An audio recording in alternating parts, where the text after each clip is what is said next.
the most mosques being built in any place on earth are being built in Texas. So as Attorney General, you really you're going to have to be in charge of securing your state and keeping your state, Texas, and safe. How are you going to be doing that? This country has failed its people from top to bottom. Its leadership has failed its people by importing terrorists, 4.5 million people from majority Muslim countries since 9/11. No rational or sane country would do that. So as Attorney General, I will build off of what I've been doing in Congress, right? I introduced the CARE bill to take away their tax benefits. I introduced the PAUSE Act to pause all immigration until we fix our system, especially the other bill that I introduced, vetting people for adherence to Sharia law, which, by the way, is the vast majority of Muslims. We have to be honest here. We can't beat around the bush. We can be legalistic. We can be, importantly, defensive of the First Amendment. You can believe what you want to believe, but what you cannot believe, what you cannot profess, is something that is diametrically opposed to the Declaration, Constitution, the rule of law. And if your motive is undermining Western civilization, which is the motive of the Islamist, the motive of the Muslim Brotherhood, then that is something we must stop.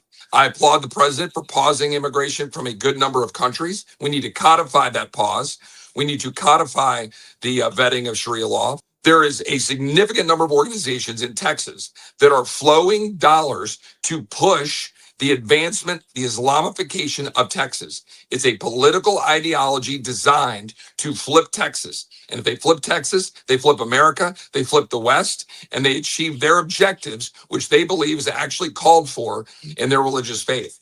We have to recognize a war if you want to win it. Talk to me more about that. Islam as a political tool, not as a religion, but as a colonization vector. And it's used in conjunction with leftists and Marxists. Can you explain how does that work? Right now, the Muslim Brotherhood and all of its spawn, groups that are pushing the Islamification of the West, they're winning that war. I want to pause there. I want everybody to hear that.